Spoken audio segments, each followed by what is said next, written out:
আমি আসছিলাম যখন, আসার সময় আমার কাছে হঠাৎ করে মনে হলো, যখন আমি যে স্টাফ রোডটা থেকে, স্টাফ রোডই তো আমরা যেখানে যেতাম, স্টাফ রোড থেকে ডান দিকে টার্ন নিলাম, সিএমএইচ এর কাছাকাছি যখন আসলাম, তখন আমার কাছে মনে হলো আমি প্রায় 45-46 বছর পেছনে চলে গিয়েছি।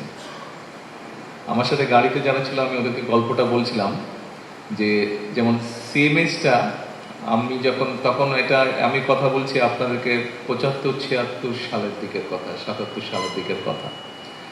সিএমএইচ এর গেটটা অনেক বড়, এখন এন্ট্রিটা অনেক বড়, তখন এত বড় ছিল না, বেশ ছিমছাম ছিল।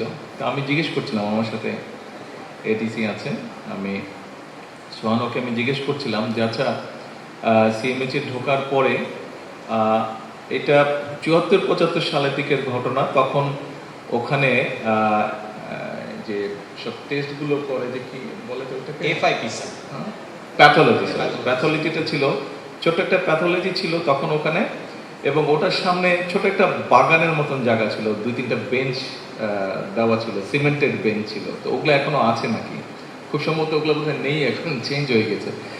তারপর আমি বললাম যে একদম সোজা গেলে হাতের বাম দিকে ছিল ফ্যামিলি ওয়ার্ড, আর ডান দিকে তখন স্টাফ সার্জন বসতো, টিনের ঘর ছিল, স্টাফ সার্জন বসতো।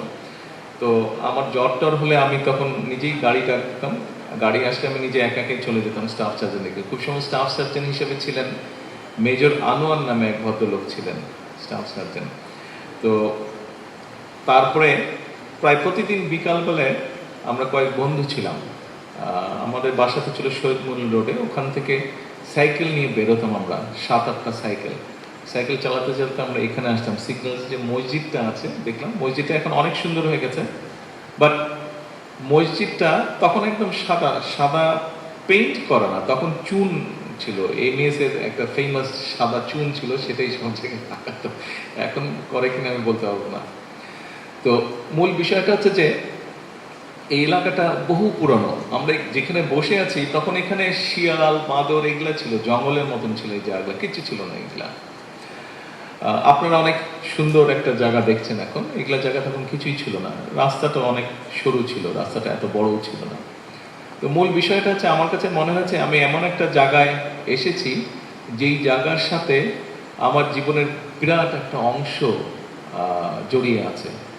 আমার ভালো মন্দ, কষ্ট, ব্যথা, সুখ, দুঃখের একটা বিশাল একটা স্মৃতি এই পুরো জায়গাটার সাথে জড়িয়ে আছে।